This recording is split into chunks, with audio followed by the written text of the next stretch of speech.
rin naman yung mga lugar natin dyan sa Opo. Asia. Hi, Kitty. Hi. Ito, inatay ka niya. Dapat ha? So, Mayor, nakumpleto ba ho kayong apat ngayon sa bisita? Hindi. Kami lang tatlo ni City, ang kapatid ko si Pulong, tsaka ako. Okay. Kamusta naman po si Tatay? Dahil uhaw na uhaw talaga kami sa balita kay Tatay. Ah, buhay pa naman siya. Pero hindi siya yung dapat na yung isang tao na ganun yung kondisyon niya sa edad niya na dapat nasa isang detention center. You know what I mean? Yeah. Sa kalagayan niya at saka na lang natin i-mention yung kung anong contribution niya sa Pilipinas. Wag na lang yon. Yung kalagayan niya lang yung iisipin at kalusugan ng tao. He's already 80, 81. 80. 80 years old. Tapos, ganon yung treatment ng Philippine government. The head of state who is Bongbong Marcos, di ba? Ganon yung treatment niya sa tao. Another one, I do not know if this will go well with with the Dutch, pero you're very sensitive when it comes to human rights. So sana maisip nila rin na they should open the debate. Yun lang naman dapat sana. Wala naman, we're not against, kung sino man nagpapatakbo or this place or this country is allowing it to happen, but they should open up the debate to put an 80-year-old individual na medyo may problema na sa kalusugan, may mga sakit na rin, na bakit nandyan siya? At ano ba talaga yung kasalanan niya? Diba? Because, kung ako tatanungin nyo, if it is a war against drugs, kasi yun yung dahilan ng mga who is opposing him, kaya nandito siya. Sino ba ang tinatamaan nun?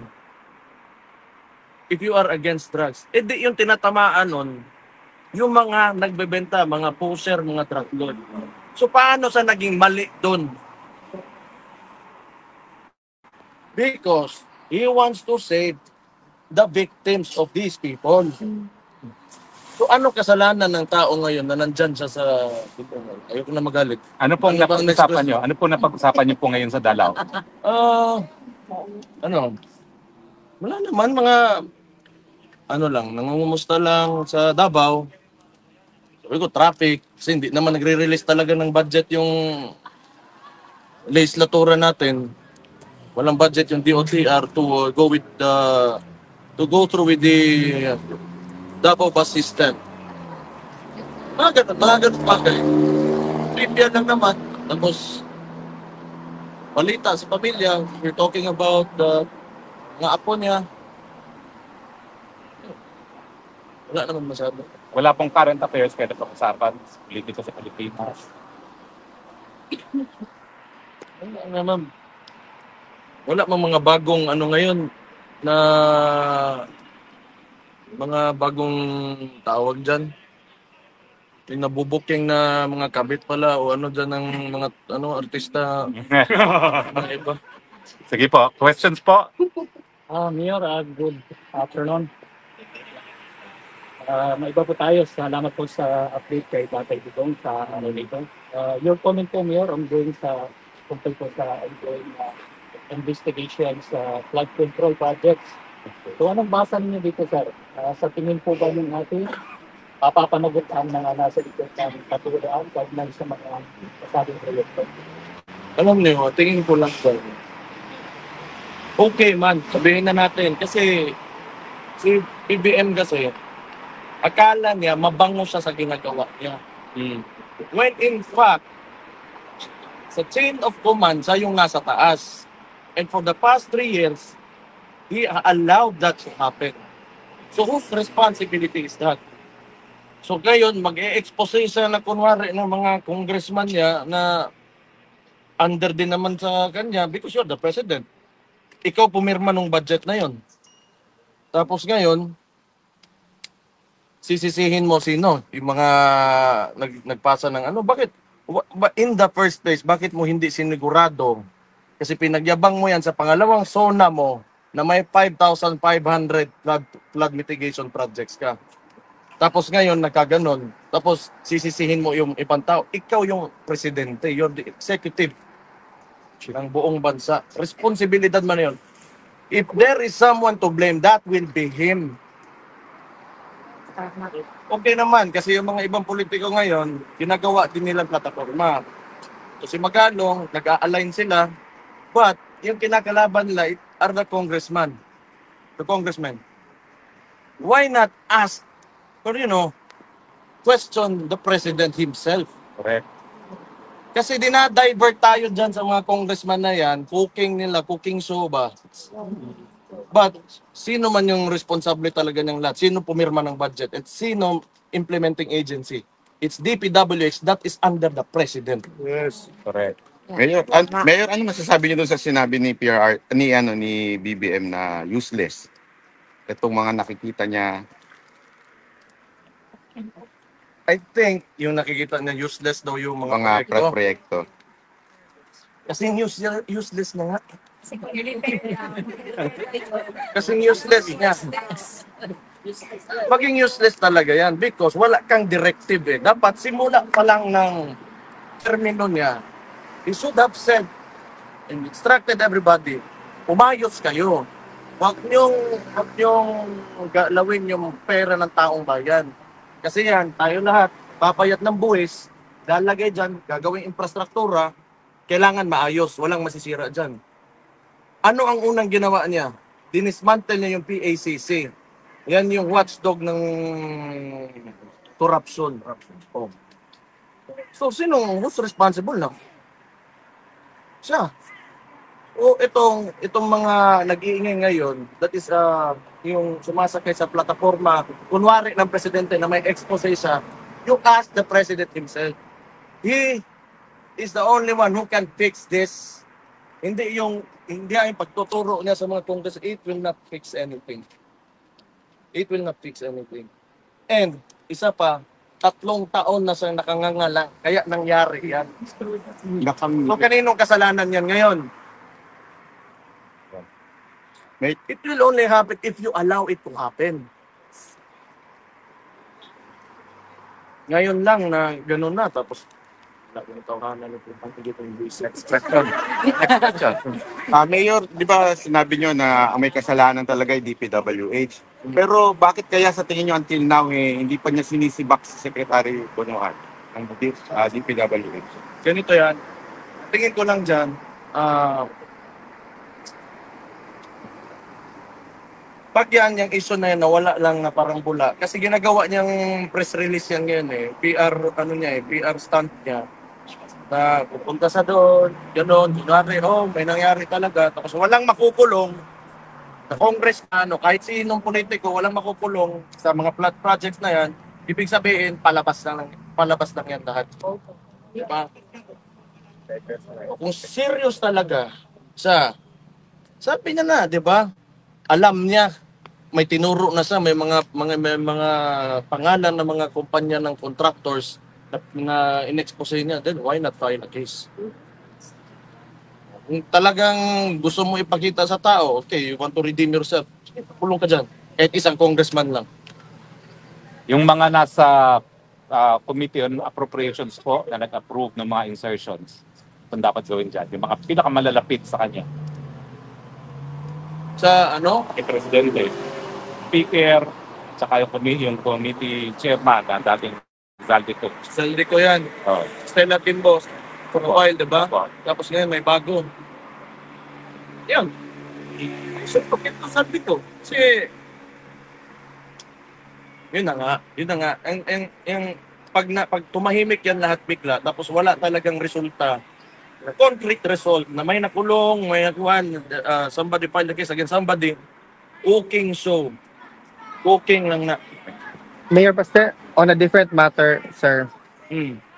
may you share to the entire Filipino community what's the reason behind why your father summoned his 4 children to appear before him for a family visit?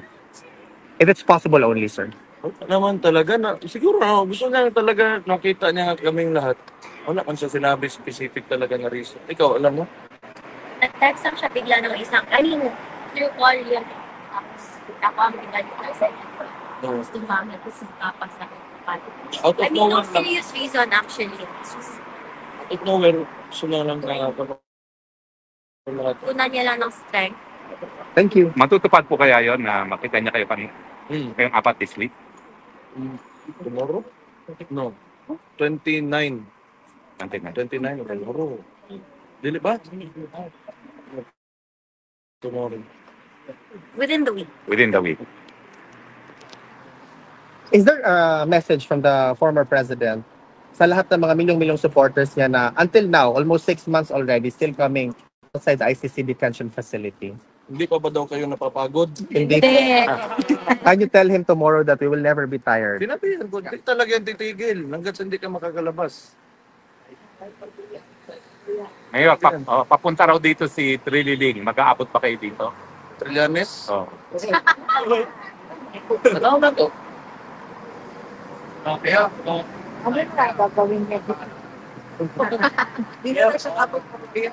Wala, mag-set up na naman yan ng boxing ring na wala ako. Kailan nga ba ho? Wala na bang match Kitore? Wala bang match Kitore na sisipot na? Ayaw niya ako hintayin makauwi. Ngayon, nabanggit ko po ba kay PRRD regarding sa mga flood control na investigation na ginagawa? Na banggit ng kapatid ko. Wala naman siyang comment. Ayun na nga. Kasi alam ko kasi mayor ako. Costing ng project, yung proyekto, tama ba, hindi overpriced, hanggang implementasyon, yung process talaga kung paano ka gagawa ng project. Pag sinunod mo lang yan, hindi masisira yung mga tinatayo mo na infrastructure. Anton, meron ka pa? yes, Mayor, last na lang po. With regards po sa public and private partnership, para po ang natin ang gagawa ang natin report. At ang companies is complete open with group and kami and sort of things for. Ay interested po ito sa operate through private-public partnership or APP. Sa Davao National Station, Secretary. So, welcome po. Okay, so maganda na tinanong mo yan kasi for the longest time, hindi kasi ako kasi ginagawang propaganda against my term as mayor sa LGU, yung airport na yan. But in fact, CAAP yan. It's a national agency, under rin sa national agency, CAAP. Tapos, dapat ililipat na yan na maging sa region. Become Davao regional airport. Under the region na siya. May board yan under ang mag-a-appoint yung Regional Development Council. So, ito mga kalaban natin, yung mga opposition, hindi naman kalaban talaga, pero yung mga naysayers natin, nasabi nila na Davao City is not taking care of that airport. Pangit daw, ganun. Hindi naman talaga yan responsibilidad ko. Nandyan siya sa Davao, but it's for the region. So itong papasok ang tingin ko maganda kung Changi Airport talaga yung mapipili ng PPP. So otherwise, sino yung the other two? Gokong with group. Gokong Way, Pininvest. Wala naman akong problema yan sa dalawang yan. Pero ang trabaho talaga ng Changi Airport is gumawa ng airport. Yung Pininvest, land development, di ba? Si Gokong Way, Cebu Pacific. So, meron sila mga aeroplano. But if you look at Singapore, at yung airport nila, it's one of the best The best. in the world, if not the best. So, sana, kung interested talaga yung Changi, pero it's a national decision. Hindi yan sa local. So, patagal na yung ganon, siguro dahil di rin nila inaayos, alam niyo na si Tintin, pag may magandang mangyari sa Davao, magagalit si Tintin, tsaka yung bangag. Ay, salamat. Bangag. Gamitin natin yan pati. Sa tingin niyo po ba may pananagutan din si Speaker pagdating dito sa flood control? Kasi halimbawa po, yung sa Negros, di ba, tinanggal nila si Arnie Tevez. Ngayon, yung dating budget ni Arnie Tevez doon for the whole district is 2 billion. But now, under dito ngayon, binigay kay Speaker yung responsibility sa Negros, na 1.9 billion, allegedly yung palang ay flood control. Wala pa yung iba. So, may pananagutan kaya dito si Speaker na sa mga flood control na ito? Anong sa tingin ninyo ang opinion niyo dito? Sinabi niya kanina, simula talaga yan dyan sa pangalan ng committee ba na yun? Operations. Appropriations. Diyan mo makikita kung paano nila inallocate yung and kung makita talaga may tinayo or kung may tinayo substandard o talagang tinayo, ganun. Probably. Pero alam nyo, actually somehow tama naman yung sinabi nila na they cannot investigate themselves. Tama yun. Kasi talaga alam nila na wala silang tiwala sa mga sarili nila. Ano? Andyan naman yung executive, kaya nga presidente talaga dapat ang tatanungin. Kaya nga niya, kung serious nga talaga to saan niya?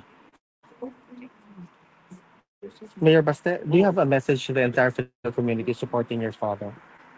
Mahal na mahal ko kayong lahat. Mahal na mahal kayo ni Rode, Panako. Kaayod. Salamat sa lahat. Suportan nyo. Mabuhay kayo. Huwag kayong titigil para sa tunay na pagbabago. Andyan na tayo. Ituloy-tuloy lang talaga natin to. Nakita niyo na yung transformation. Midterm elections, maganda yung resulta natin. Di ko lang alam kung bakit nakalusot yung dalawang LP na yun. Ba't lang lumabas ng bahay? Pero the Philippines, the country is evolving into something better. Kita nyo yan. Kasi kami sa Davao, matagal na kami. Di kami gumagamit ng pera. Eleksyon. Ang sinasabi lang namin, kung may magbigay ng pera sa inyo, tanggapin nyo. Pero sino yung tingin nyo? Yung mismong kandidato na makapagbigay ng pagbabago, na mga magandang maayos yung lugar nyo, yun yung piliin nyo. Kasi yung pera niya, ginauto lang kayo ng mga politiko na yan.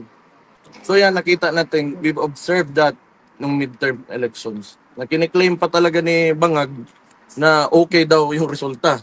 Pero yung nagsimula yon, ang pinagyabang niya 12-0. Nangyari. Basta, kung ano yung ginasabi talaga ni Bangag, anong sinasabi niya, hindi niya gagawin yun. He always does the opposite. Diba? Sinabi niya, hindi niya ipapadala to ng tatay namin sa anong ginawa niya? Kabaliktaran. Pag may sinabi yan, ang kabaliktaran yan ang gagawin. Kasi yung utak, wala na, baliktad na rin. Gumulong na yung utak niyan. Mayor, anong masasabi niyo tungkol doon kay yung bangayan ngayon between Torre and Napolcom na nagkakaroon sila ng konting dahil ba sa tingin niyo sa yabang ni Torre kaya nagkakaganyan? Pera yan.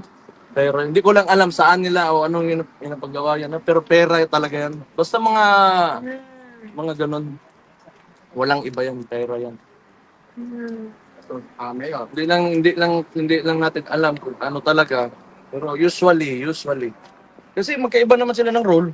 Hindi mo naman pwede yung di ba? Pera yan. Mayor, may question na po. Kasi ngayon nasa spotlight si Vizcaya. Kasi di ba, malaking contractor. Now sabi niya, sorry ko na lang yung bahay. Na lahat ng court ko na mga kotse. So kapila lang that's it. When you return everything, I do not know what the law is. But that doesn't mean you do it. Diba? Hindi ibig sabihin na sinauli mo, kunwari, ninakaw ka, tapos sinauli mo, hindi ibig sabihin na hindi ka nagnakaw. Diba? Ganun gagawin. Sasabihin na lang nila. I think siguro ang certified judge ang sa niya. Kung aamin sa na-guilty siya nun, probably. But I'm not a lawyer. I cannot answer that. Mayor, do you have time? Excited sila magpa-picture sa iyo. Ito yung araw na parang ang dami-daming first-timers ngayon. No? Maraming salamat sa mga first-timers. No? Okay lang na magpa-picture sila? Okay lang. Picture lang, line up lang po tayo doon. Then, everyone will have a chance to have a photo taken. Thank you, Mayor. Pila po. Dito po ang pila, dito ang labas. Okay? Pila po doon.